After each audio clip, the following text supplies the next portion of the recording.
Very good morning to all my Facebook friends. This morning, I'm going to tell you about a situation that I saw a few days ago on just in front of the Marriott Hotel. It is sad that this Guyanese. You see, what I want to tell you is about a situation where we got to understand. By the way, I'm Joseph, and this discussion is about politics, but not about politics.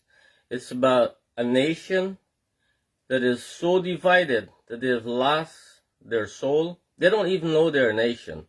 All they see is races. What they see is who's got what skin color. And that's how sad it is.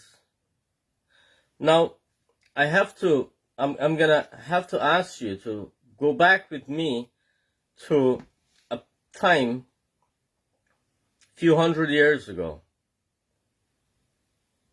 You see, we had slaves coming from Africa, and then these slaves, they came to work on plantations, and they were brought here by the British. We have to understand our entire situation in total. They were brought here by the British, and thank you very much there for those nice sentiments. Thank you very much. Right. They were brought into Guyana by the British, and the purpose was to work. As slaves, of course. And then we have a situation where slavery was abolished, and then we had different races come and go, but we had the Indians. Why I'm discussing Indians and Africans is because those are the two major races, and those are the two races that is in this entire dilemma that we have. Now, let's go to where after the Indians came, they served a period of indentureship. We sometimes talk about nationhood, but we don't understand what it really means. Guyana is a country, a physical place. Guyanese are a set of people from different parts of the world. We have Chinese, we have Portuguese, we have, we have some Brits too. I'm not certain if they're still there.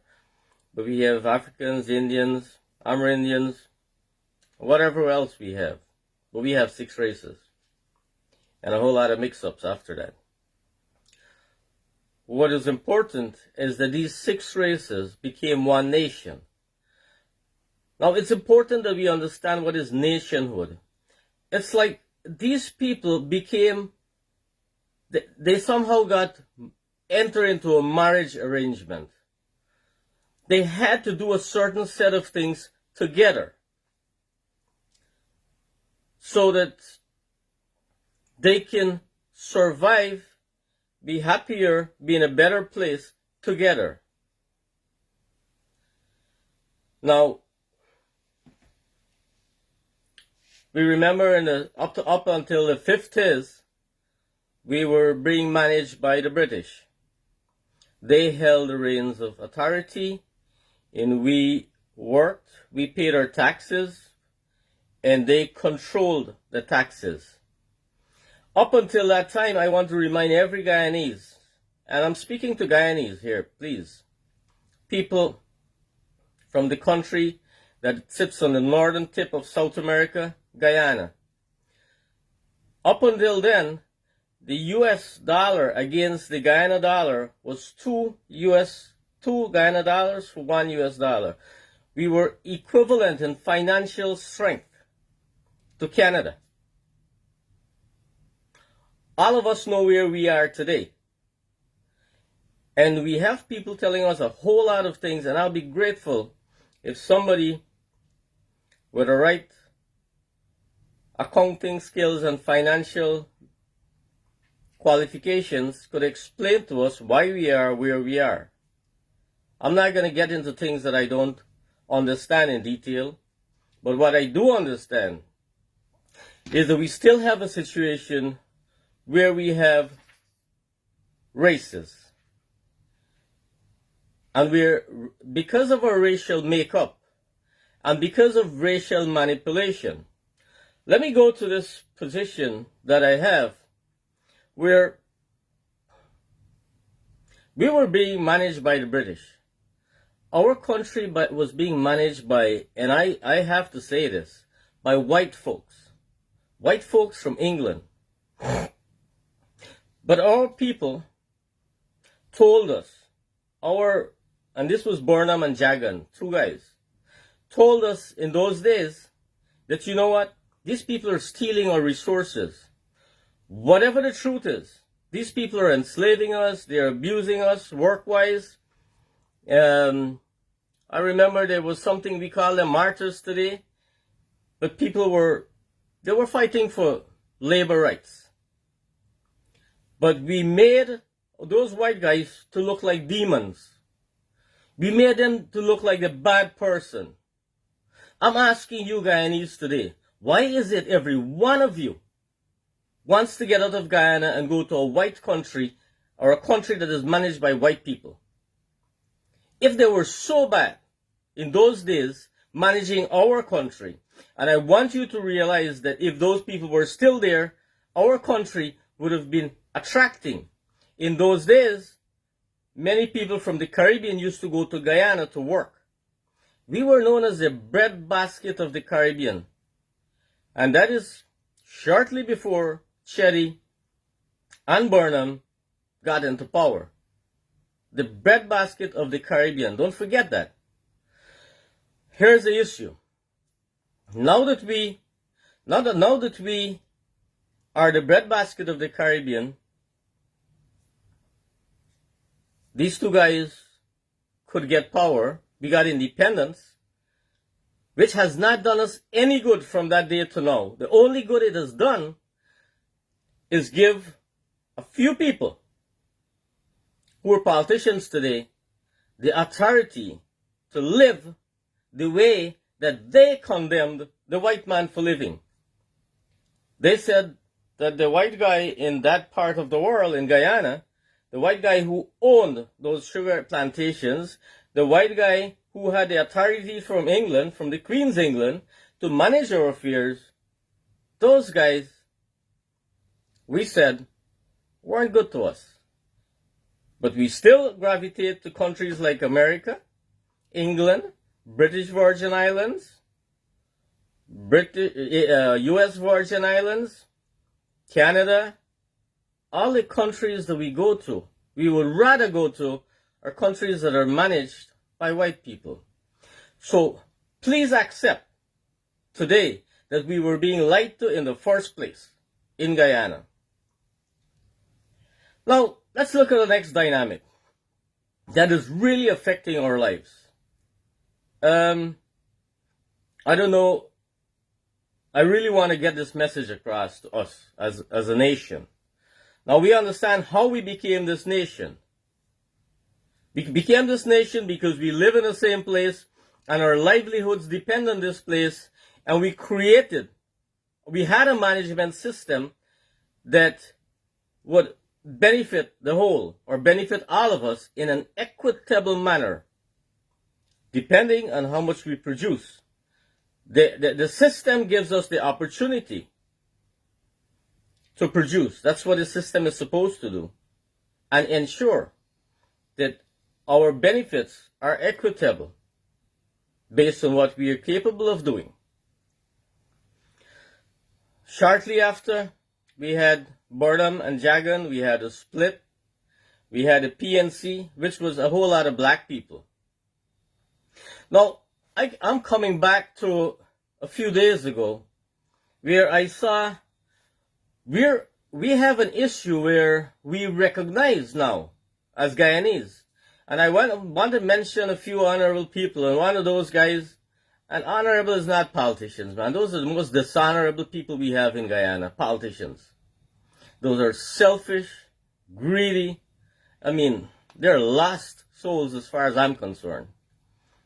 But here we have an honorable guy by the name of Mr. Glenn Lal, who's made a lot of efforts to see that Guyanese get some benefits from the oil, or their rightful benefits. And of course, there's a whole lot of people who comment on those things, and I know some names, but I'm not going to mention all these names. There are people with integrity in Guyana, and there are people who are willing to give us our fair share.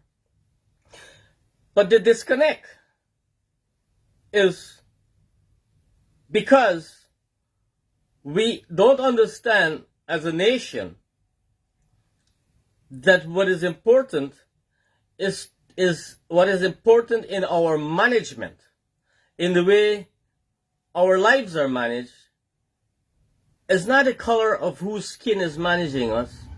It's the integrity within our hearts, within our souls.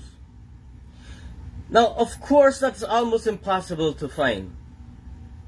And there's one saying that people get the government they deserve. Now, I want us to take a few moments and look at who we really are. How sincere are we? And if we have a situation, sorry about that. If we have a situation where,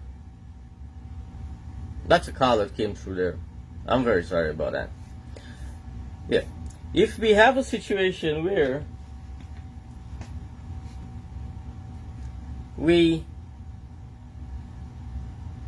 that caller really distorted my train of thought. I'm asking you guys to forgive me. And let's get back to, right, we were in Georgetown, and we saw a whole lot of people protesting oil and gas. They're saying that we are being robbed, that the contracts are messed up. I agree with them. The contracts are messed up. You ever wonder why, and I'm going to just mention this, you ever wonder why there's no PNC people there?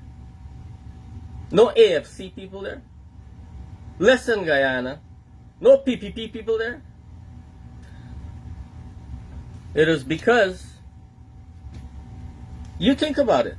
You tell me why there's none of those people there. You think those few people there are foolish?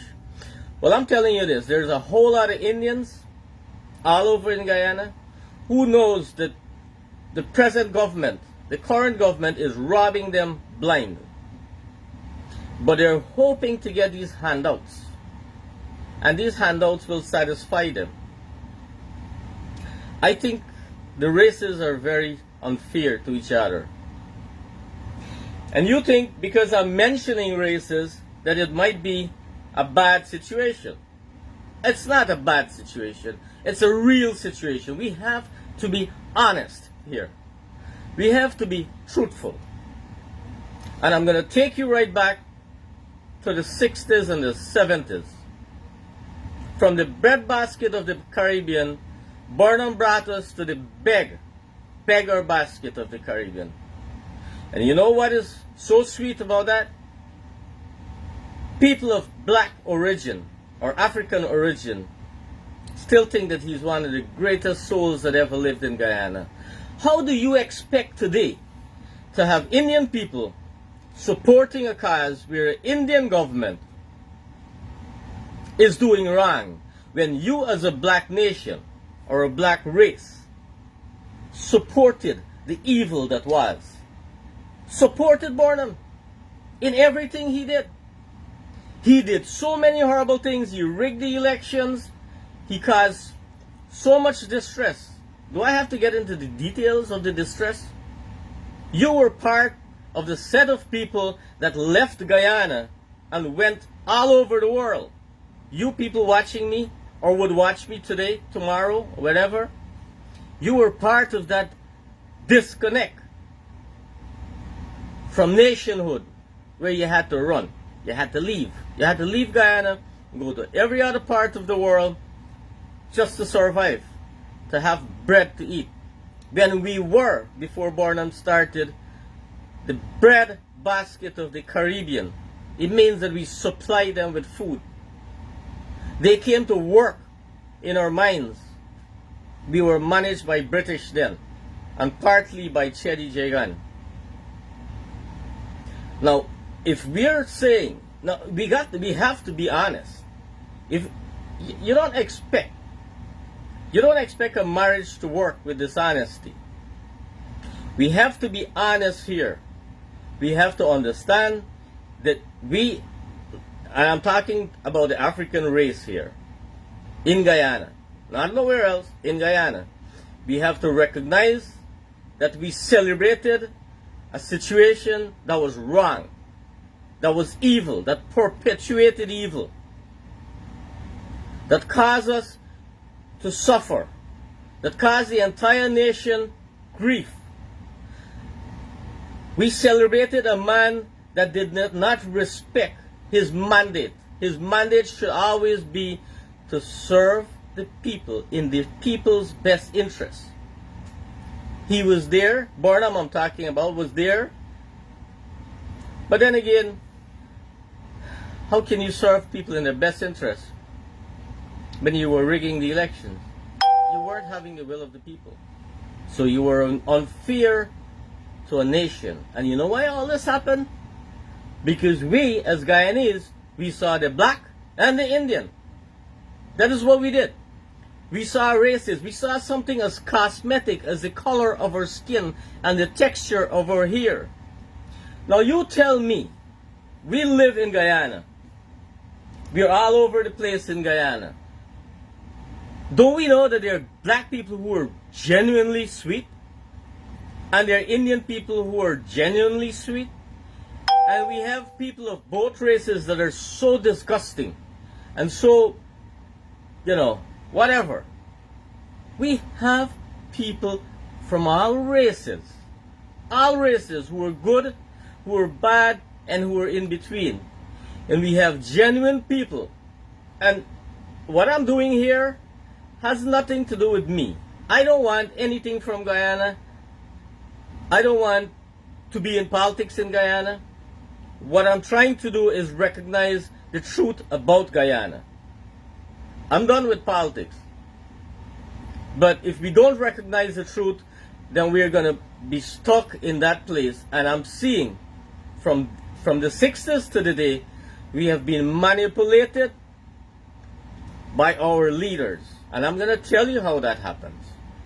I am prepared, if you're willing to stay with me, I'm prepared to allow you to understand exactly how that happens. Let's take, for example, hi there, nice seeing you guys. Thank you very much for watching. Yeah, sometimes I do lose my train of thought, and I'm sorry about that, but I'll get back there, and I'm there. Now, we are where we left off with Barnum, and we were the breadbasket of the Caribbean, and we became the beggar basket of the Caribbean. It was awesome. When Chedi won the elections, I know he was supported by the overwhelming majority of Guyanese, and that would have included the black race also, and the Indian race. And some people might want to say that when I'm discussing race, I'm being biased. Well, the worst thing that ever happened is that we fail to discuss race because we pretend that there's no racism in Guyana. Well, there is racism in Guyana. It's racism because we are politically aligned to a race. And that has been causing our demise from the day Barnum and Chedi started to this day. And I'm going to explain to you how that has happened. Now, we got to a place now where Chedi won elections. And that was all good. Guyanese had hope. We had hope. And we were so happy when Chedi won elections. The entire country, and I must mention that in the process, Desmond Hyde, to me, is the greatest black leader that Guyana has ever had. Is he recognized in the PNC? No. No. They don't think much of him. Among the Indian community, I don't know what they think. But we have politics that demonize anything that is good. And the thing that is bad, we don't worry about it too much in PPP politics especially. Everybody knows Burnham was not so good, so don't worry about it. And so I'm finished with Hoyt there. He did a great job. He brought back flour. He got us into a financial package. What I think it's World Bank, IDB, whoever it was, and we had benchmarks, and we started growing. Burnham could have done that, but ideologically, he couldn't see the distance, or he didn't care. He saw us leaving in droves. We all left Guyana. And he just couldn't see that there was a disconnect in the way he was managing the country. He was all full of himself. He was not a good leader. And I'm saying that loud and clear. And to the African race, you did not have a good leader. And the people you look up to in those days, I mean, I don't know why we still do that. Now we had Chetty, and Chetty was a good guy.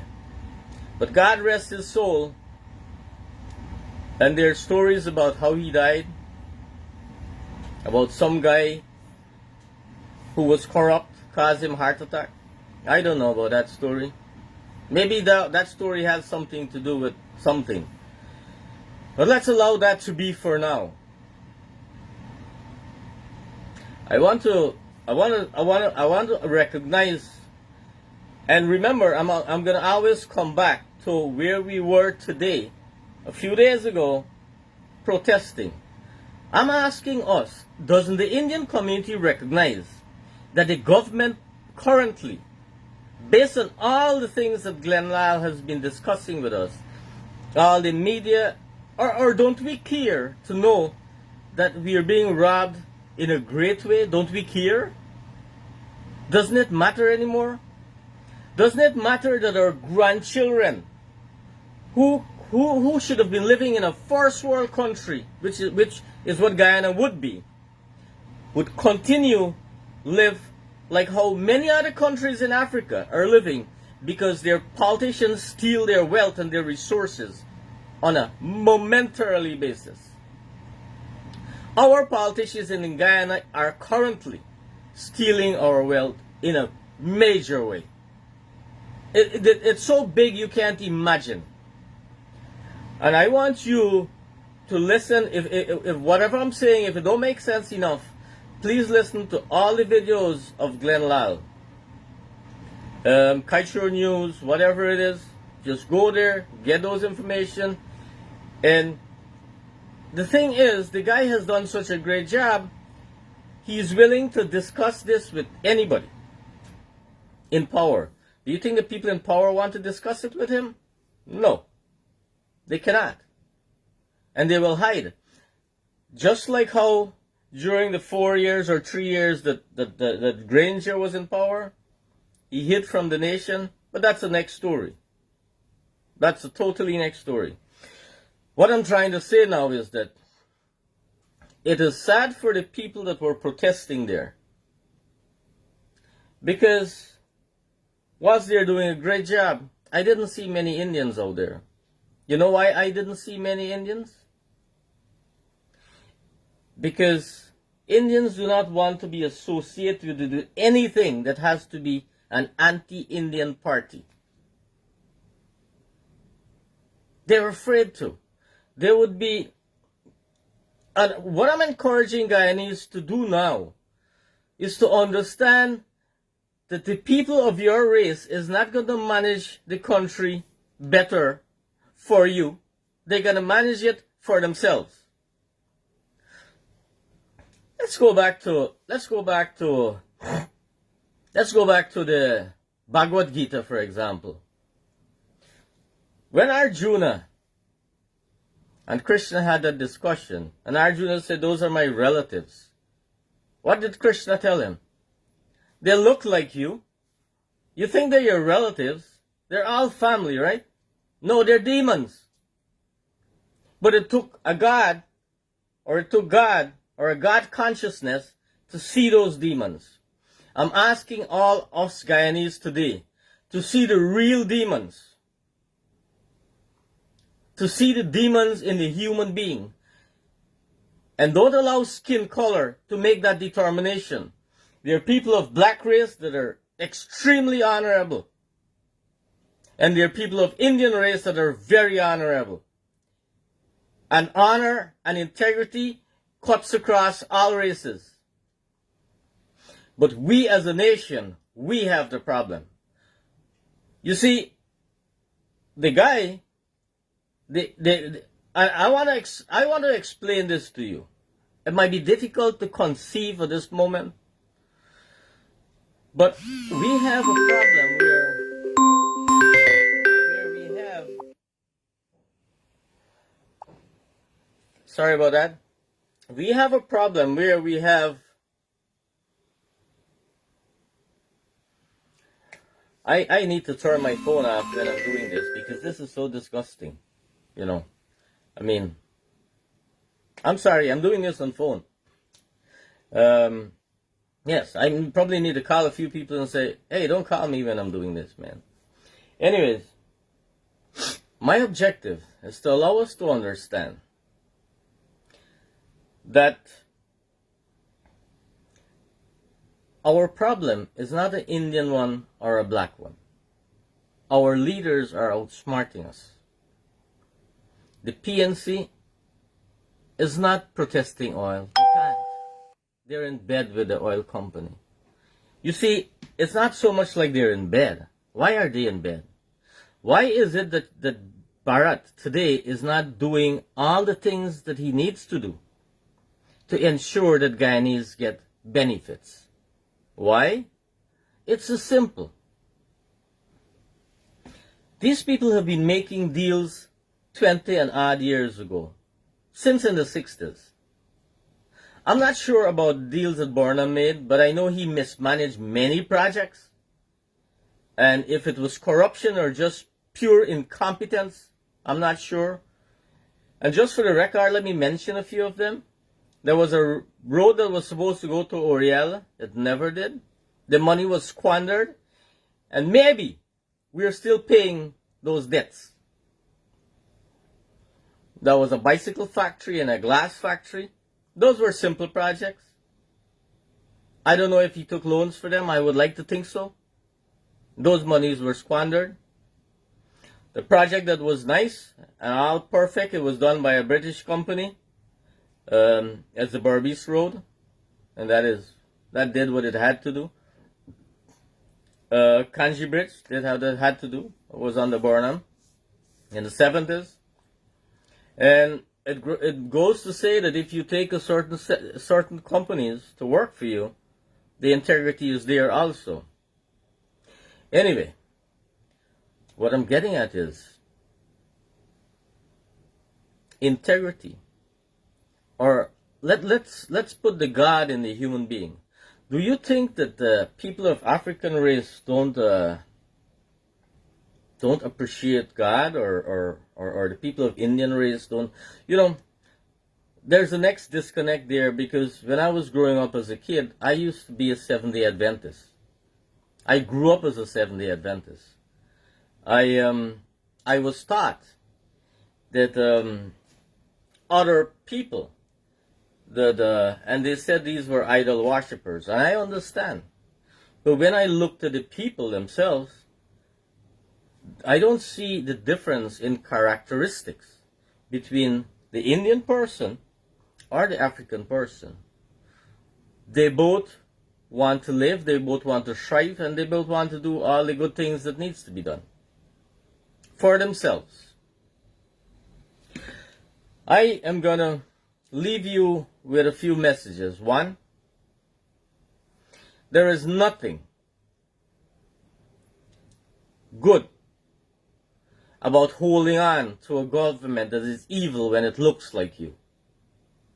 There's nothing good about having race politics. The only people that benefit from race politics is the elite. And I'm going to finally say this. The PNC and the PPP, they're both in bed with ExxonMobil. You know how come they're in bed with ExxonMobil? Because here's the deal. They would say to ExxonMobil, here's what. I am going to give you this oil block or this contract. We're going to do this contract. I'm going to weaken the contract on behalf of the people, but you have to pay me so much. Now, ExxonMobil is a multinational company, and they have issues too. They have 10 other companies that are willing to go into Guyana and take a deal and pay these horrible politicians that we have representing us, pay them probably what they want. So, ExxonMobil will have to come to the table on the terms of the people that represent us.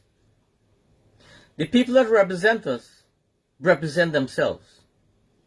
And both the African government, the pro-African government, and the pro-PPP government had opportunities to manage our oil resources, and they both corrupted it. They corrupted it in such a way that we are going to lose, our children are going to lose, and our grandchildren are going to lose. And I thank you guys very much for watching.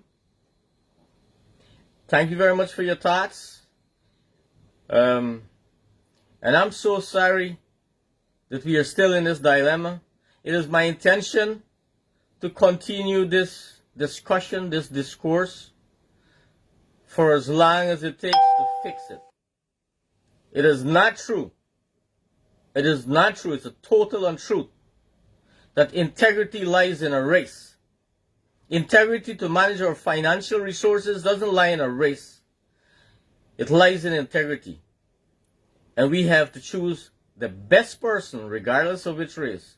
And I'm absolutely certain that there will be people who can represent the best interests of all Guyanese. And I don't see them in the PPP and PNC today. And thank you very much. And a very good morning to all you guys. And by the way, if you want to see more of my videos from time to time, you may subscribe to Voices Guyana. And more of what I'm saying is because I work with the government, I work for the government, I work with as a contractor in the government. I know what I'm saying. I'm not having this discourse because I grew up like yesterday. I have years of experience. Let me see. I was in my 30s then. I'm almost in at least 60 years of experience in and around governance. And the rest years living on the Burnham, living on the PPP, the hopes, the dreams, the aspirations, the wanting, and the loathing, and the disgust that we had to experience on the hands of these people. I am tired, and you should also be tired. I thank you very much for watching. Thank you very much. I will continue doing this for as long as it takes. And I need nothing from Guyana. I live in the USA today. And I'm proud to be here because, and the next time we have a discussion, I'll tell you about the benefits of living in the US. It's not about the money. It's about many other things where you don't have corruption. You don't have people stealing your resources. You don't have people mismanaging your resources for their own benefits. And that's the good thing about America. That's why people gravitate to America. Thank you very much. And I'll see you next time. Maybe next Sunday. That sounds good to me. You let me know. Thank you very much. Bye.